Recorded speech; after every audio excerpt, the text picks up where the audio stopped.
Muito bem, já estamos com o nosso horário, né? E como eu disse para vocês, a nossa quinta aula de hoje, ela irá tratar dos atos privativos da advocacia. Eu peço para, mais uma vez, que vocês deem uma olhadinha aí no áudio, no microfone e desliguem. Deve ter alguém com o microfone ligado que está fazendo interferência. Bom dia, Ana Rafaela Duarte, seja bem-vinda. Só uma pergunta, vocês estão conseguindo ouvir bem a voz, a imagem do PowerPoint? Está chegando bem também? Alguém puder me dar um retorno, se está tudo ok? Ok, que bom então. Hoje as coisas estão acontecendo de forma maravilhosa. Pois bem, como eu dizia, esses tópicos, esses últimos tópicos que nós temos trabalhado, eles dizem muito sobre a nossa atividade profissional enquanto advogados ou advogadas no dia a dia, na prática da advocacia. É muito interessante esses tópicos, uma vez que eles vão refletir aquilo que daqui a pouco nós estaremos fazendo lá no mercado de trabalho, perfeito? Então, dando início à nossa quinta aula, nós vamos tratar de atos privativos de advocacia. Porém, antes de falar especificamente sobre os atos privativos de advocacia, eu quero explicar para vocês que, ao final dessa aula, nós estaremos colocando lá na plataforma AVA, né, o Ambiente Virtual de Aprendizagem do Univag, a nossa parcial 1, a nossa atividade parcial 1. Ela vai estar lá no AVA, na plataforma AVA, à disposição de vocês, podendo ser entregue até o dia 4 de maio, ou seja, na próxima segunda-feira.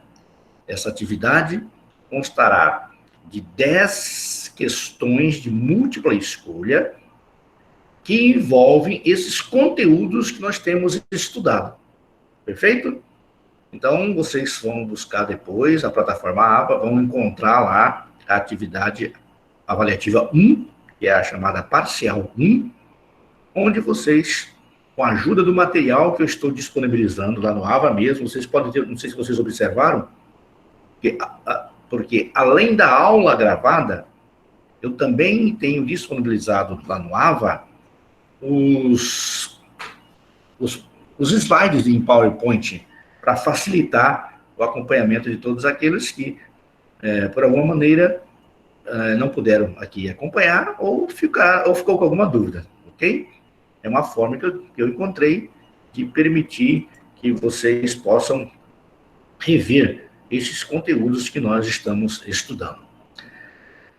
Agora, que já estamos com um grupo bom de colegas aí no Meet, vamos tratar dos atos privativos de advocacia.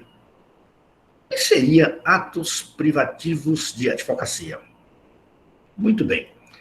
A atividade de advocacia, ela é exclusiva do profissional que está inscrito na OAB, ou seja, do advogado. Então, ela é privativa. A postulação ao poder, a qualquer órgão do Poder Judiciário e aos juizados especiais é de competência exclusiva do advogado. Essa garantia eu já vou encontrar lá no artigo 133 da Constituição, que diz o seguinte: o advogado é indispensável à administração da justiça, sendo inviolável por seus atos e manifestações no exercício da profissão, nos limites da lei. Esse texto, o artigo 133, é da Constituição da República Federativa do Brasil. Além da postulação do jus postulandi junto a órgão do Poder Judiciário e dos juizados especiais, é também atividade privativa do advogado a consultoria, a assessoria e direção jurídica nós vamos observar que só pode prestar consultoria jurídica, só pode dirigir ou assessorar entes jurídicos aquele que é advogado. E lembre-se, sempre quando eu digo advogado, eu me refiro ao profissional devidamente inscrito na OAB. Perfeito? O artigo 22 da Constituição, lá no inciso 16, diz que, artigo 22, compete privativamente à União legislar sobre, inciso 16, organização do Sistema Nacional de Emprego e condições para o exercício de profissões. Esse texto é da Constituição da República Federativa do Brasil. E o que ele está me dizendo? Ele está dizendo que é a União que tem a competência para legislar sobre o desempenho de profissões. Muito bem. Ana Rafaela, professor, então o questionário e o texto que o senhor pediu não valerá mais como a parcial 1? Ana, é o seguinte, eu não disse que aquele texto de questionário 1 seria a parcial 1. Ele é um componente da avaliação. Então, ele vai ser somado com a atividade avaliativa 1, tá? Então, aqueles questionários que vocês responderam, eles vão compor a nota, perfeito? Vamos dar continuidade, então? Muito bem. Eu estou dizendo para vocês, então, que a competência para organizar o Sistema Nacional de Emprego e as condições para exercício de profissão, elas constam da Constituição da República Federativa do Brasil. E no caso da advocacia, o Estatuto da OAB é que vai determinar quais atos são privativos do inscrito naquela entidade, ou seja, do advogado. Ok? Até aqui estamos entendendo bem? Perfeito? Porém, nós temos exceções. Existem exceções a essa regra geral. E eu tenho certeza que vocês sabem dessas exceções. A primeira exceção é a impetração de habeas corpus em qualquer instância ou tribunal. Impetração de habeas corpus em qualquer instância ou tribunal. Observe vocês o artigo 1º, parágrafo 1º, do Estatuto da Advocacia e da OAB, está ali em branco, como você pode ver, o seguinte: artigo 1º, são atividades privativas de advocacia. Parágrafo 1º, não se inclui na atividade privativa de advocacia a impetração de habeas corpus em qualquer tribunal. Ora, o que eu estou dizendo com isso? O que o texto me diz? O texto diz que qualquer pessoa pode impetrar um habeas corpus. Não precisa ser advogado. E não fez, porque se porventura ele não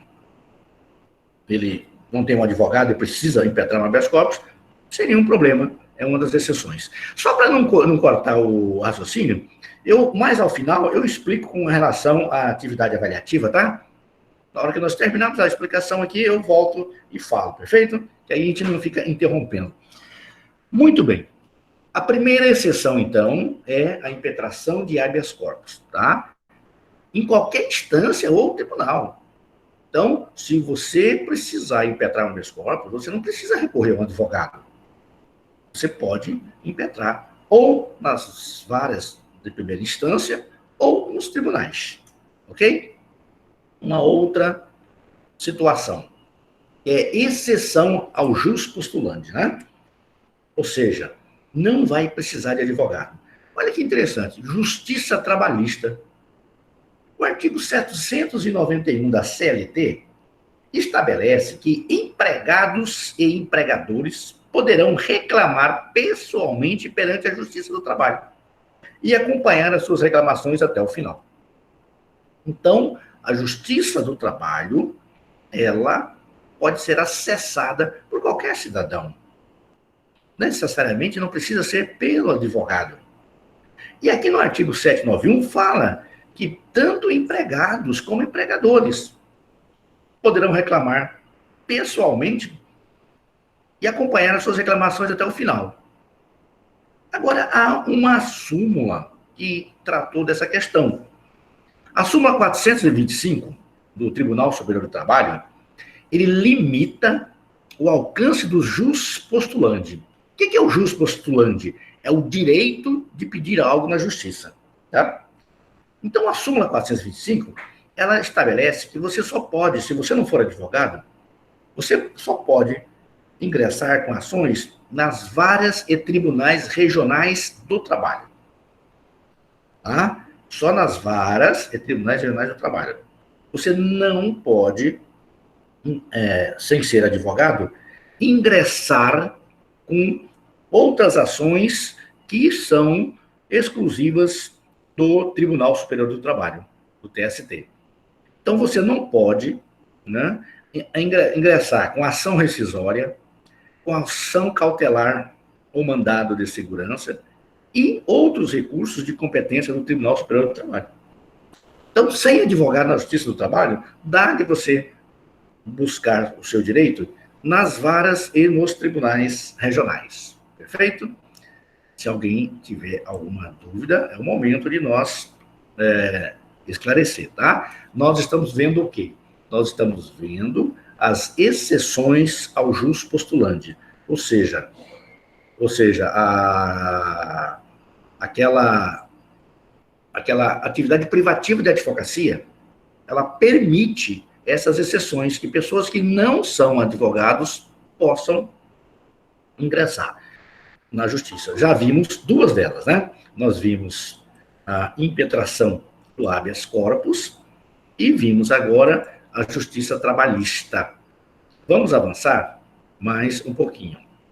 Uma outra exceção, que vocês já sabem muito bem, os juizados especiais. O artigo 9º da Lei 9.099, de 1995, que é a lei que regulamenta os juizados especiais, estabelece que em causas de até 20 salários mínimos no âmbito estadual e 60 salários mínimos no âmbito federal, não é necessário advogado. Então, você pode buscar qualquer direito seu no âmbito estadual até 20 salários mínimos, valor da causa.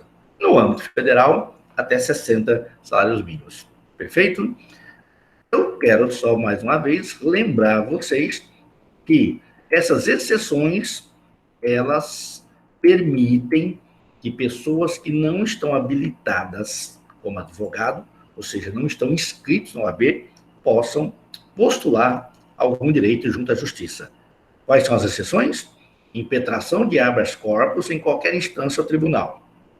Justiça trabalhista, lembrando que só nas varas e nos tribunais regionais. Juizados especiais, lembrando que se for no âmbito estadual, até 20 salários mínimos, se for no âmbito federal, até 60 salários mínimos. Ora, nós estamos falando nesses atos privativos de advocacia, por quê? Porque a nossa atividade tem algumas características essenciais. As características essenciais da advocacia são as seguintes: indispensabilidade. Nós vimos, há pouco instante, que o advogado é indispensável para a aplicação e administração da justiça.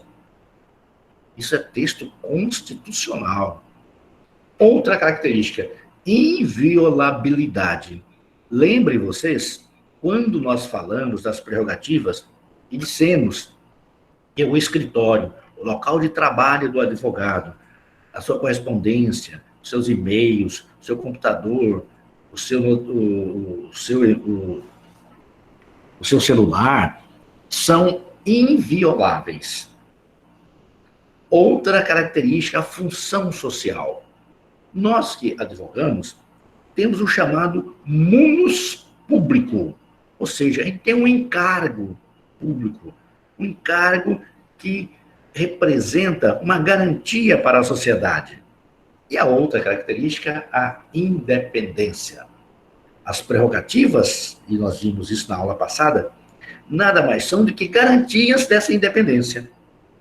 Então, eu tenho como característica da advocacia, características essenciais: indispensabilidade, inviolabilidade, função social e independência. Alguém gostaria de perguntar alguma coisa? Gostaria de tirar alguma dúvida? Seria o momento. Então, vamos mandar adiante, tá? Vamos seguir. E a hora que você sentir necessidade de fazer alguma pergunta, pode fazer. Sim, Renan. O Renan tem uma pergunta a fazer. Pode fazer, por favor. Nós já respondemos agora. E aí damos sequência à nossa aula. Nós estamos, mais uma vez, lembrando a vocês, falando dos atos privativos de advocacia. O Renan pergunta: explica um pouco mais sobre a inviolabilidade. Ótimo, Renan, muito bem. Olha, a questão da inviolabilidade, ela é uma prerrogativa do advogado. Porém, é interessante observar uma situação. Vamos ver. A inviolabilidade, ela garante o sigilo profissional, ela garante que você, na defesa do seu cliente, não poderá ter o seu escritório, o seu material violado, vamos imaginar, que em busca de uma prova contra o seu cliente. Nenhuma autoridade pode determinar uma busca e apreensão no escritório de advocacia para pegar prova contra o cliente. Agora, não esqueça que nós falamos na aula passada. Quando quem cometeu a infração, quando quem cometeu o crime for o advogado, aí ele perde essa inviolabilidade. Perfeito? A inviolabilidade é uma garantia do processo do cliente e não do advogado. Quando o autor do crime for o advogado, ele perde essa inviolabilidade. Perfeito? Isso está lá nas prerrogativas. Se você der uma olhadinha depois, está bem explicadinho com exemplos na aula passada. Está lá no PowerPoint que eu salvei lá no AVA. Vamos seguir? Se alguém tiver mais uma pergunta, pode falar. Onde que nós temos essas garantias essenciais da advocacia? Qual que é a base legal disso? Já falamos sobre ele e vamos voltar outra vez. Artigo 133. O advogado é indispensável à administração da justiça, sendo inviolável, olha aí, inviolável, por seus atos e manifestações no exercício da profissão, nos limites da lei. Então, Renan e outros que estão acompanhando, observem vocês que é o texto constitucional que me dá, enquanto advogado, essa garantia. Olha lá, fala que ele é indispensável à administração da justiça. Fala que ele é inviolável na prática dos seus atos, mas no exercício da advocacia, né? No exercício da profissão. Perfeito? Isso é a Constituição Federal que me garante. O artigo 20 do Estatuto também garante. O advogado é indispensável à administração da justiça. Seguindo, né? Seguindo o que estabelece a Constituição, o nosso Estatuto vai na mesma linha. Então, estas características aqui, indispensabilidade, inviolabilidade, função social e independência, estão garantidas no 133 da Constituição e no artigo 20 do Estatuto da Advocacia e da Ordem dos Advogados do Brasil. Perfeito? Então, a base legal que me garante essas características que nós colocamos aqui como os essenciais da advocacia. Indispensabilidade, aqui está. O advogado é indispensável à administração da justiça. né? Inviolabilidade, aqui está, sendo inviolável por seus atos e manifestações. Função social é a interpretação conjunta desses fatores. E independência, quando eu falo que ele é inviolável no exercício da sua manifestação, eu estou falando da sua independência. Né?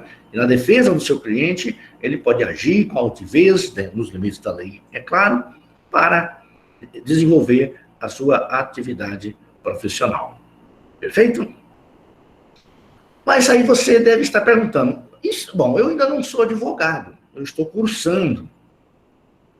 E se eu praticar atos que são privativos da advocacia? O que pode acontecer? Muito bem. Agora nós vamos, na sequência, ver a questão das nulidades dos atos de advocacia praticados ilegalmente. Quando os atos são nulos? Os atos privativos da atividade de advocacia, praticados por qualquer pessoa sem capacidade postulatória. O que é capacidade postulatória? O profissional tem que estar devidamente inscrito na OAB, para que ele possa praticar atos privativos da advocacia. Os atos privativos da atividade de advocacia praticados por advogado licenciado, suspenso ou impedido legalmente de exercer a profissão também são nulos. Vamos dar exemplos agora. Nós estamos dizendo das nulidades de atos praticados por quem? Primeiro, por aquela pessoa que não tem capacidade postulatória.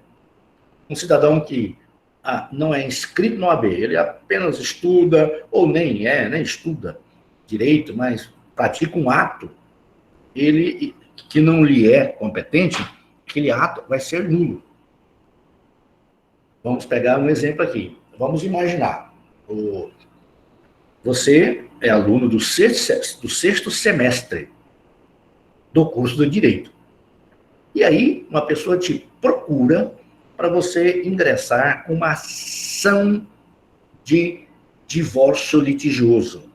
E você elabora a peça, assina e protocola.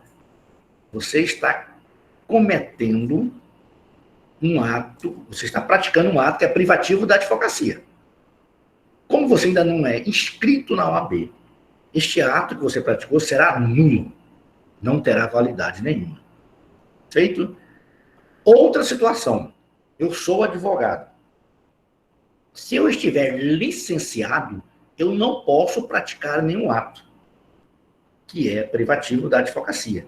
Se eu estiver suspenso ou impedido legalmente de exercer a profissão, também não posso. Se eu praticar um ato, esse ato que eu estarei praticando será nulo. Perfeito? Ficou entendido? São duas situações que nós temos que geram nulidade dos atos praticados ilegalmente. Atos praticados por pessoas que não possuem capacidade postulatória e atos que são privativos da advocacia, praticado por um advogado que está licenciado, suspenso ou impedido legalmente de exercer a profissão. Perfeito? Se alguém tiver algum questionamento, um bom momento para a gente tirar agora. Vamos ver, Adriele. Como assim, professor? Função social. Ô, Adriele, desculpa aí, agora que eu vi. A função social.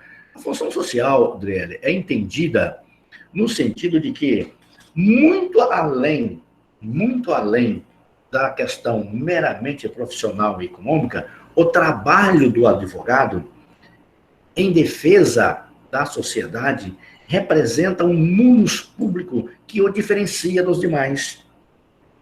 A Constituição coloca que você não pode administrar a justiça sem a presença do advogado. Ele é indispensável. Essa função social, no sentido de que nós estamos ali para representar o direito daqueles que nos procuram, como garantia de uma convivência social pacífica e harmônica. Perfeito? Como nós estávamos falando sobre os atos nulos, né? Vimos que as duas situações que levam a essas nulidades, perfeito?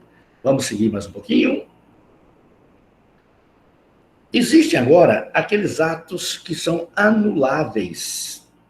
Os atos que gerem prejuízo para as partes. Olha que interessante. Atos praticados por quem não tem competência, para quem não tem capacidade postulatória, são nulos. Atos praticados por aquele que, mesmo tendo a capacidade postulatória, mas geram prejuízo para as partes, são anuláveis. Quem pratica o ato responderá pelos danos decorrentes do ilícito. O artigo 927 do Código Civil. Ele vai responder criminalmente por exercício legal da profissão e administrativamente com as sanções cabíveis. Olha que interessante, né? Vamos dar uma olhada aqui no Código Civil que traz lá no seu artigo 927. Aquele que, por ato ilícito, artigo 186 e 187, causar dano a outrem, fica obrigado a repará-lo. Parágrafo único. Haverá a obrigação de reparar o dano, independentemente de culpa, nos casos especificados em lei ou quando a atividade normalmente desenvolvida pelo autor do dano implicar, por sua natureza, risco para os direitos de outrem. Então, nós estamos aqui com uma situação interessante, e nós vamos ver logo em seguida a questão da responsabilidade funcional do advogado. Observe vocês, eu, advogado, se eu estou suspenso, se eu estou impedido, se eu estou suspenso, se eu estou impedido, eu não posso praticar atos privativos da advocacia. Se eu pratico e com isso eu causar prejuízo para o meu cliente, para as partes, esses atos serão nulos. E eu vou responder do ponto de vista civil, criminal e administrativo. Vamos ver como que é isso? É a chamada responsabilidade funcional do advogado. Elas são nas três esferas: civil, penal e disciplinar. A primeira delas é a responsabilidade civil. Vamos imaginar que, através de uma ação ou omissão, eu causar prejuízo a um cliente. Se acontecer isso, eu vou estar,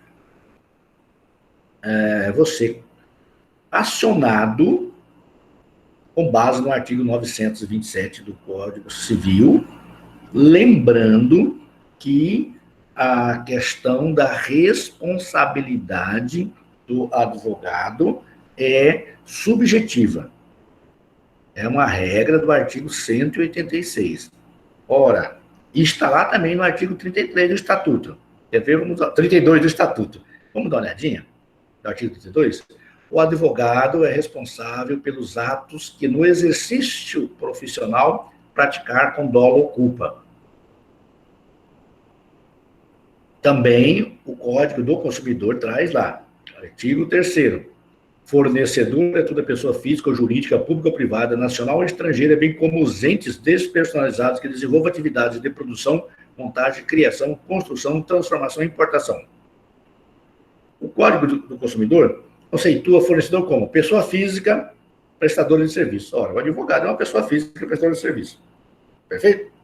Agora, o que tem que nós ficar correto, nós temos que deixar bem claro, é que a responsabilidade pela ação ou omissão de causar prejuízo a um cliente, ela é uma responsabilidade subjetiva. E vocês viram que lá no direito civil, o que é uma responsabilidade subjetiva? Alguém sabe me dizer? Qual é a característica da responsabilidade subjetiva? Nós temos dois tipos de responsabilidade civil: a objetiva e a subjetiva.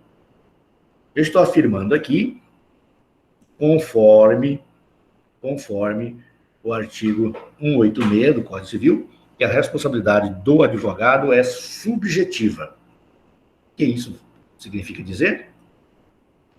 Alguém poderia... O que significa dizer quando eu falo que a responsabilidade do advogado é subjetiva? Eu quero dizer que é preciso apurar... Isso, Josué, muito bem. É preciso provar que o advogado agiu com culpa ou dolo e que haja um nexo casual, né, entre a ação e a omissão ou a ação e a omissão com aquele prejuízo. José já respondeu aqui, é exatamente isso, né? Então, para que o advogado responda pelos danos causados, pelos prejuízos causados a um cliente, é preciso verificar se há culpa. Muito bem. Ainda dentro da responsabilidade civil, eu tenho o artigo 14 do Código do Direito do Consumidor. O fornecedor de serviços responde independentemente da existência de culpa pela reparação dos danos causados aos consumidores por defeitos relativos à prestação dos serviços, bem como por informações insuficientes ou inadequadas sobre a fruição e risco. Porém, o parágrafo 4º do artigo 14 do Código do Consumidor diz: a responsabilidade pessoal dos profissionais liberais será apurada mediante a verificação de culpa. É aquilo que o Josué nos respondeu há pouco instante. Há pouco instante. O Renan objetivo é só o Estado em crimes meioambientais. Também, isso mesmo, o Josué. Aí já é a objetiva, né? Aí voltando ainda à questão da subjetiva, o artigo 14, parágrafo 4º do Código do Consumidor coloca lá, né, que a responsabilidade pessoal dos profissionais liberais, e nós, advogados e advogadas, somos profissionais liberais. Tem que ser apurada mediante a verificação de culpa. Senão, não há que se falar em responsabilidade. Perfeito? Mas a regra adotada pelo artigo 14 do Código de Defesa do Consumidor é a regra da responsabilidade objetiva, não é? Porém, o parágrafo 4º, vocês viram ali atrás, enquanto nós, profissionais liberais, ele nos coloca como uma responsabilidade subjetiva, tá? Em que pese a regra do artigo 14 do Código de Defesa do Consumidor falar em responsabilidade objetiva, ela abre essa exceção dos profissionais liberais. Parágrafo 4º, mandando que se faça a verificação da culpa. É a chamada responsabilidade civil subjetiva. Perfeito? Uma perguntinha agora. O advogado causou prejuízo ao cliente por dolo ou culpa, ação ou omissão. Ele é obrigado a reparar o dano? O que vocês acham? O advogado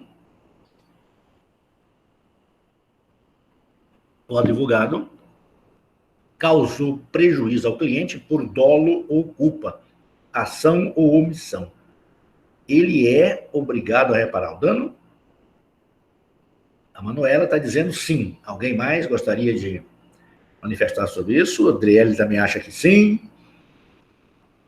O Lucas acha que sim. Alguém teria alguma outra posição? Eu, advogado, causo um prejuízo ao meu cliente, fica provado que houve dolo ou culpa, uma ação ou omissão minha, eu sou obrigado a reparar o dano?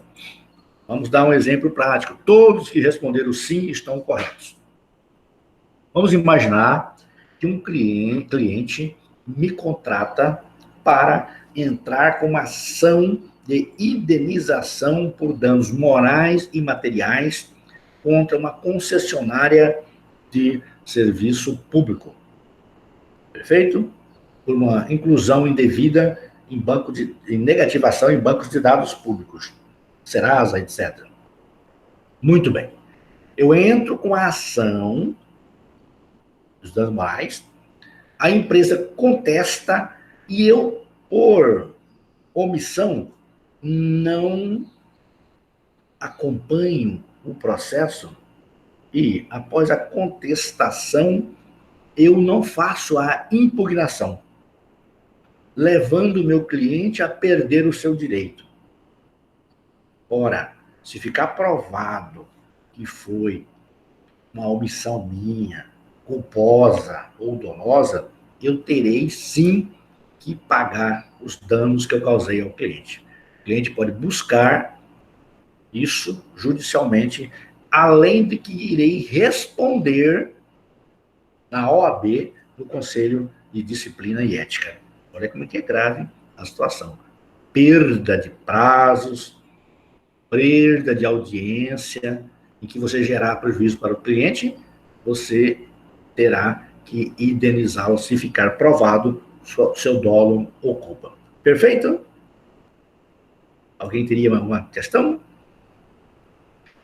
Muito bem. Além da responsabilidade civil, implica em pagamento por danos causados, a responsabilidade penal do profissional do direito. O Código de Ética e Disciplina, já não é mais o estatuto agora, tá? É o Código de Ética. Traz a questão do sigilo profissional, lá no artigo 35. O advogado tem o dever de guardar sigilo. O advogado tem o dever de guardar sigilo dos fatos de que tome conhecimento no exercício da profissão. Parágrafo único. O sigilo profissional abrange os fatos de que o advogado tenha tido conhecimento em virtude de funções desempenhadas na Ordem dos Advogados do Brasil.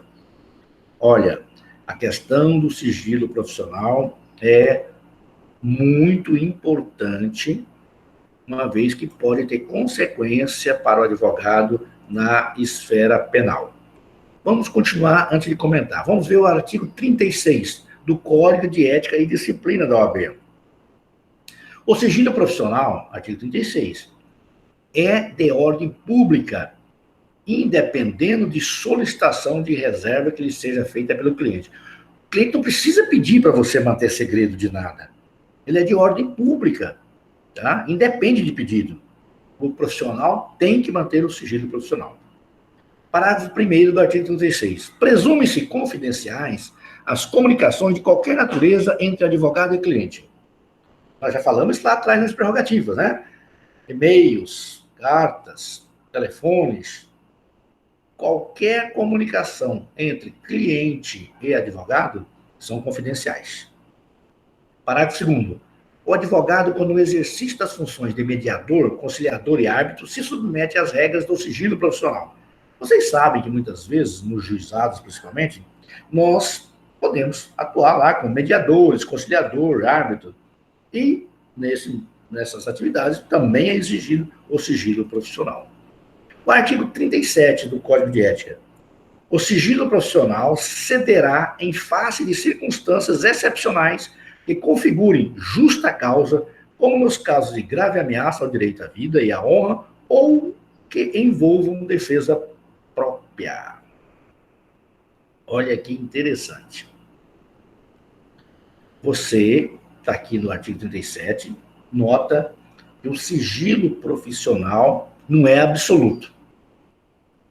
O artigo 36 diz que eu tenho que manter o sigilo profissional. Porém, o artigo 37 abre algumas 3 circunstâncias, para ser exato, em que esse sigilo pode ser mitigado, em que esse sigilo profissional pode ser quebrado. Vamos verificar quais são essas situações em que o profissional pode quebrar o sigilo profissional, lá no artigo 37 do Código de Ética e Disciplina da OAB.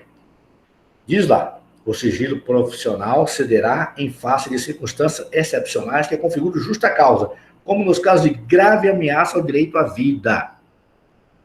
Exemplo, o seu cliente chega e diz que, em razão do divórcio litigioso que está sendo discutido com a sua ex-esposa, ele vai mandar matá-la.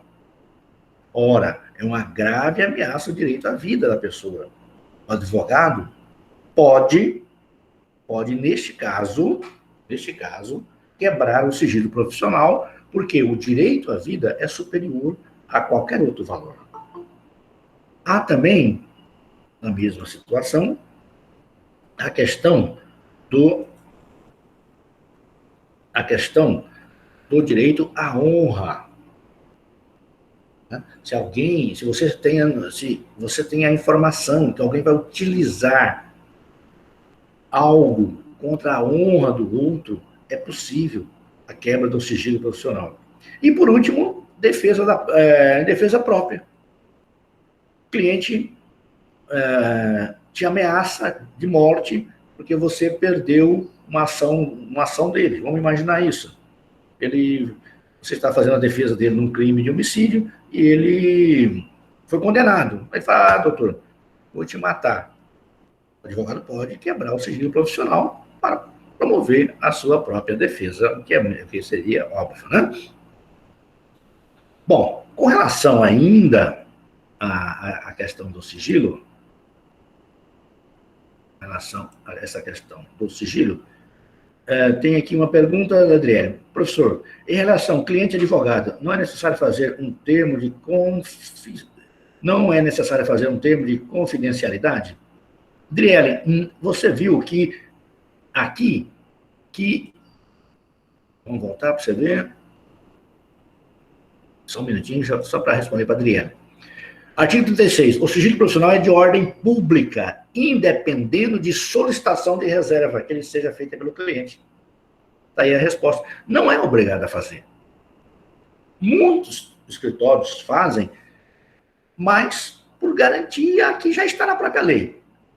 É dentro daquele princípio, né?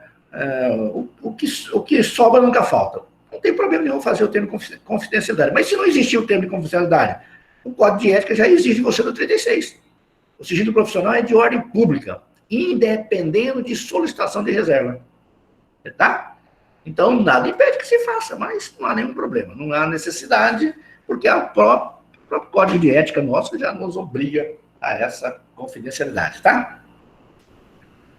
Ok, vamos avançar um pouquinho. Regra de que o advogado deve guardar o segredo profissional. Nasce independentemente se é passada a procuração, se ele efetivamente vem atuar. Não é só quando eu tenho a procuração do cliente, quando o cliente me dá a procuração, eu sou obrigado a manter o sigilo. Olha um exemplo aqui. O cliente vai no seu escritório, confessa os crimes que praticou, aí você dá o valor dos honorários, o cliente acha caro e vai embora. Mesmo assim, você, como advogado ou advogada, tem que guardar os segredos que o cliente lhe confiou. Ele não é seu cliente, não achou caro, não celebrou o contrato, não te passou procuração, mas a partir do momento que ele confessou esses crimes, você tem que manter o segredo profissional. Uma outra situação interessante. O advogado vai visitar o cliente na cadeia, ou na delegacia, no penitenciário, onde quer que seja, e um outro preso aproveita e confessa um segredo para esse advogado. Ele tem que manter o sigilo profissional, mesmo que esse outro preso não seja seu cliente. Tá? Muito comum isso. Pessoas consultam com o advogado no corredor do fórum. Se você parou e respondeu aquela consulta, conversou com aquela pessoa, a partir daquele momento você tem que guardar o sigilo profissional.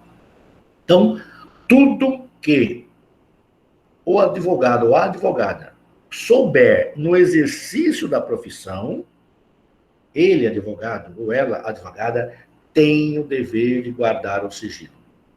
Está lá no artigo 35 do Código de Ética e Disciplina da OAB. Feito?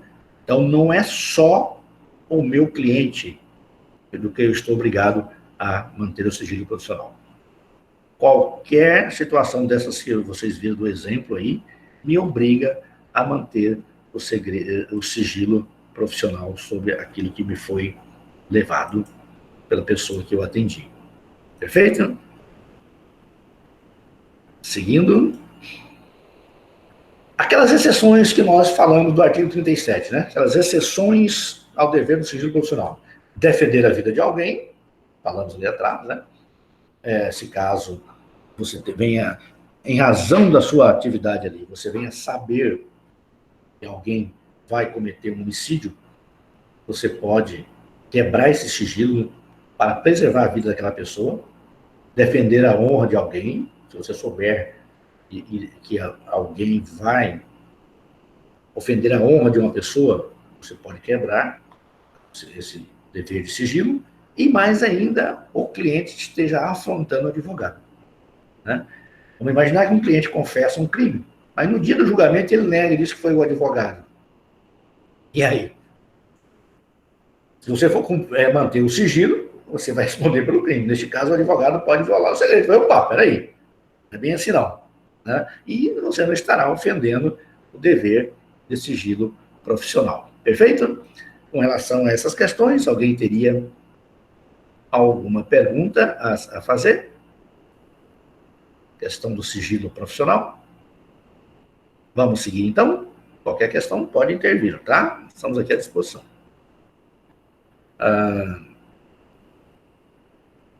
Vocês se lembram quando a gente falou, como nós falamos, nas prerrogativas do advogado, artigo 7º, lá no inciso 19, tinha uma prerrogativa que nós comentamos sobre ela, e aqui ela aparece outra vez. Recusar-se a depor como testemunha em processo do qual funcionou ou deva funcionar, ou sobre fato relacionado com pessoa de quem seja ou foi advogado, mesmo quando autorizado ou solicitado pelo constituinte, bem como sobre fato que constitua sigilo profissional. Gente, está aqui em vermelho. Como testemunha sobre algo que soube, trabalhando, o advogado é obrigado a recusar a depor, mesmo o cliente te autorize. Perfeito? Nós temos o dever, direito de recusar a depor como testemunha. Processo onde eu trabalhei, qual eu funcionei, né, ou que eu devo funcionar, sobre fatos relacionados com pessoa quem seja, ou eu fui advogado. Eu não posso ser testemunha nem a favor, nem contra pessoas que eu fui advogado deles, ou que eu sou advogado, tá? Você, se convocado for como testemunha, você recusa depor. Mesmo se o cliente autorizar, não, doutor, eu autorizo o senhor, não aceite. Perfeito? Essa é uma das prerrogativas que nós temos. Seguindo, nós temos agora algumas situações interessantes e é importante nós falarmos sobre ela. Dentro desse tema, prerrogativos do advogado, né? Patrocínio infiel, patrocínio sucessivo, chamado tergiversação, e patrocínio simultâneo. Vamos ver com exemplo cada um deles. O que é o patrocínio infiel? Advogado patrocinador ser infiel ao seu cliente, ferindo assim os deveres éticos. Vamos ver com exemplo. O advogado recebe dinheiro da outra parte e faz o cliente aceitar um acordo bem menor do que aquele que ele teria direito. O advogado não está sendo fiel com o seu cliente. Uma grande empresa perde uma ação indenizatória trabalhista de 2 milhões.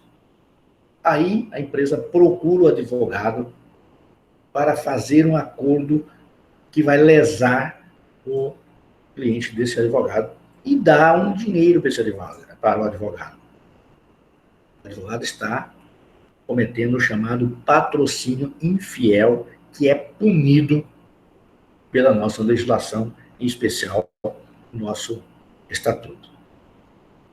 A outra situação é o chamado patrocínio sucessivo, que também é conhecido por tergiversação. Tá? Eu tenho o patrocínio simultâneo e a tergiversação. Tá? Patrocínio sucessivo, que é a tergiversação. Sou advogado de uma parte e no meio do processo, mudo de lado. Tá? Eu estou fazendo uma ação de separação judicial litigiosa, estou advogando para o cônjuge masculino, no meio do processo eu passo a advogar para cônjuge feminino. Isso não pode, tá? É o chamado patrocínio sucessivo, tergiversação. E o simultâneo? O simultâneo é um advogado para as duas partes ao mesmo tempo. Eu não posso advogar para autor e réu ao mesmo tempo, exceto quando for em divórcio amigável. Mas se for um divórcio, por exemplo, litigioso, aí eu não posso advogar para duas partes. Se for um divórcio ou separação amigável, não há nenhum problema. Eu posso advogar para as duas partes. Simultaneamente para as duas. É o único caso que existe. Os demais, todos, não é possível o mesmo advogado fazer a defesa do autor e réu. Perfeito? Temos ainda a lide temerária e a litigância de má-fé. A lide temerária. O artigo 6º do Código de Ética e Disciplina e o artigo 32, parágrafo único do Estatuto, trata da lide temerária. A lide temerária, ela é aplicada a um advogado. Como assim? Quando o advogado, em conluio, em acordo com o cliente, altera a verdade dos fatos ao propor uma ação. Ele mente junto com o seu cliente para prejudicar a outra parte. Se a outra parte se sente ofendida, pode processar o advogado. Lembro, estou dizendo aí, se foi em conluio, o advogado em conluio com o cliente. Tá? Vamos ver um exemplo? O locatário que está com o aluguel em dias, mas quando pagou, não exigiu recibo, está sem recibo. O locador procura um advogado, que combina com o advogado, olha, ele não me passou o recibo, vamos cobrar tudo que ele já pagou? Se o advogado concordar com isso, ele vai estar fazendo a chamada lide temerária e poderá ser processado por isso. Vamos ver o artigo 32, o que diz? O advogado é responsável pelos atos que no exercício profissional praticar com dolo ou culpa. Parágrafo único. Em caso de lide temerária, o advogado será solidariamente responsável com seu cliente, desde que coligado com este para lesar a parte contrária, o que será apurado em ação própria. Tem que ser provado também. Perfeito? A questão da lide temerária, né? Não é só alegar, tem que ser provado. E a litigância de má-fé? O que é a litigância de má-fé? Vamos ver. A litigância de má-fé se configura quando a parte deduzir pretensão ou defesa contra texto expresso de lei ou fato incontroverso, alterar a verdade dos fatos, usar do processo para conseguir objetivo ilegal, opuser resistência injustificada ao andamento do processo, proceder de modo temerário em qualquer incidente ou ato do processo, provocar incidentes manifestamente infundados ou ainda interpuser recurso com intuito manifestadamente protelatório. Está lá no artigo 17 do Código de Processo Civil, a litigância de má-fé. Tá? Isso, o advogado vai responder se, porventura, ele fazer essa litigância, porque isso aí o cliente não sabe, o advogado é que faz, o cliente muitas vezes não está sabendo. Tá? Se você sabe que o cliente não tem direito, não existe uma lei que ampara aquele direito, e mesmo assim, para pegar a ação, você ingressa com aquela ação, você, advogado, pode responder por litigância de má-fé. Feito? Muito bem. Essas são os tópicos da aula de hoje. Tem um muito importante que eu preferi deixar para a próxima aula, que é a responsabilidade disciplinar. O que nós vimos aí para trás foi a responsabilidade civil e a responsabilidade penal. Feito? Agora, nós temos a responsabilidade disciplinar, que está na esfera do Tribunal de Disciplina e Ética da OAB, onde vamos saber quais são as punições para os advogados que, porventura, cometam essas infrações que nós estamos vendo aqui, patrocínio infiel, tergiversação, etc. Perfeito? Eu quero, mais uma vez, agradecer vocês pela oportunidade de estarmos aqui conversando, trocando ideias, e aproveitar agora para que possamos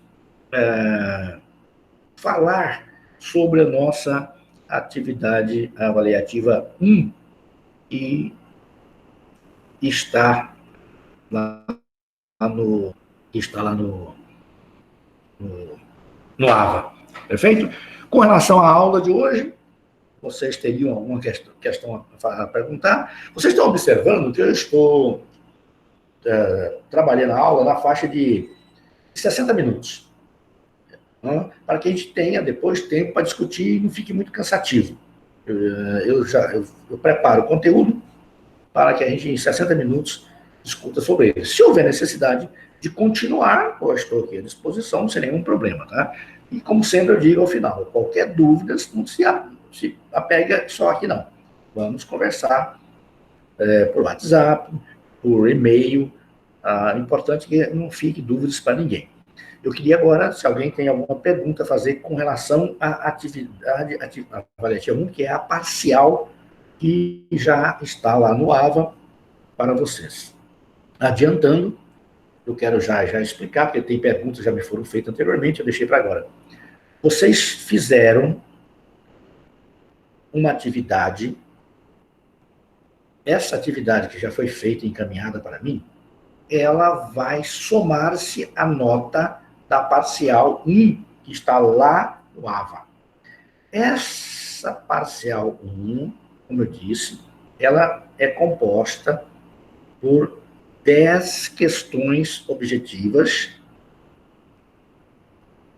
Isso. Adianta dizer, uma no AVA e a outra enviada no seu e-mail. Muito bem, é isso mesmo. É isso mesmo. Aquelas passadas, né? Teve gente que não conseguiu acessar o AVA por um problema ou outro, enviou no e-mail, está valendo, está aqui comigo, está separado, está guardado, tá? Não há nenhum problema. Agora, essa outra atividade que está lá no AVA, são 10 questões objetivas e você tem que marcar a resposta certa, porém, você tem o material para consultar. Tá? Eu salvei todos os tópicos das aulas, tanto a parte gravada, como aquela parte em que eu fiz o PowerPoint. Uma aluna me pediu para mandar para ela o PowerPoint, dizendo que ficaria melhor para estudar, e eu aproveitei e coloquei para todo mundo. Então, lá no AVA, você vai encontrar as aulas gravadas, mais esse material em PowerPoint. Através dele, você pode tranquilamente responder as questões que estão colocadas lá no AVA, perfeito? Use também o Estatuto da Advocacia. Então, aquelas questões estão todas fundamentadas no Estatuto da Advocacia e no nosso material que aqui vimos. Perfeito? Alguém teria alguma pergunta a fazer agora? Alguma dúvida com relação à atividade avaliativa? É o momento que nós teríamos para tirar essa dúvida. Professor. Oi, bom dia. Bom dia, professor. Renan aqui, tudo bem? Oi, Renan. Olha só, eu ainda não fiz aquela atividade que o senhor falou. Eu posso fazer só a parcial e eu vou ter a nota da parcial total, ou essa nota da parcial é 50% junto com essa outra atividade que tem que enviar no e-mail do senhor? Ótimo, Renan. Não, Renan, não. Aquela primeira atividade, ela só vai compor a nota, ou seja, ela vai ajudar essa nota da parcial, tá? Se porventura você não a fez e fizer só a parcial, não vai te trazer nenhum prejuízo nesse sentido, ok? Ok, professor. Muito obrigado, viu? Okay. Essa resposta também vale para a Isabela. Viu, Isabela? É a mesma situação do caso do Renan, tá? Se você entender, olha, não, eu vou fazer, porque pode me ajudar, não tem problema, faça, manda no e-mail. Se você entender, não, tranquilo, eu vou responder essa parcial, nenhum problema. Resumindo, aquela primeira atividade que nós fizemos lá não irá trazer nenhum prejuízo para quem não a fez. Aquela só foi mesmo para ajudar a gente a fixar os conceitos trabalhados nas primeiras aulas. Perfeito? A Thalita está me perguntando, Thalita, é no AVA, tá? A coordenação me solicitou para nós, professores, que a atividade avaliativa dessa parcial 1 fossem feitas através da plataforma AVA, tá? Você vai responder por lá, perfeito? Qualquer dificuldade, nós estamos à disposição para tirar. Pode entrar em contato comigo via e-mail ou O Manuel, tá ok, Manuel, obrigado. Boa semana para você também. A Isabela, eu estou sem acesso no portal Alva, professor, já liguei no Univag e eles não arrumam. Posso pedir para enviar no e-mail? Pode sim, Isabela, mas você viu lá na coordenação qual que é o problema? Não conseguiram ver para você? Mas não tem problema, tá? Eles não atualizam. Tá bom, então. Tá, o seu portal. Não tem problema, Isabela. Me manda, eu tenho sim o seu e-mail, mas só para facilitar para mim, mande o e-mail seu que eu já envio no seu e-mail, tá? E obrigado, Maria Eduarda. A Isabela, consta no horário a matéria de ética. Ok, Isabela, fica tranquila, tá? A gente dá um jeito. Fica tranquila, você não terá nenhum prejuízo com relação à atividade avaliativa. Sheila Vedramin, obrigado. Sheila, também uma ótima semana para você, que Deus te abençoe nesses dias que estamos passando, tá? José, obrigado mais uma vez pela sua participação, sempre perguntando, contribuindo, muito obrigado mesmo. Quem mais tem alguma dúvida? Esse é o momento que nós temos para conversar, para trocar ideias, é fundamental que não fique dúvidas, tá? Uma boa semana, Adriele, e tudo de bom que aconteça. Estamos vencendo mais essa etapa, né? Lembrando vocês que até semana que vem, até segunda-feira, dia 4 de maio, temos o prazo para devolver essa atividade avaliativa que nós estamos trabalhando com vocês, tá ok? Mais alguém tem alguma coisa a colocar? Eu vou apenas desligar a gravação para não ficar muito extensa, mas vou continuar aqui conversando com vocês naquilo que vocês entenderem necessário, perfeito?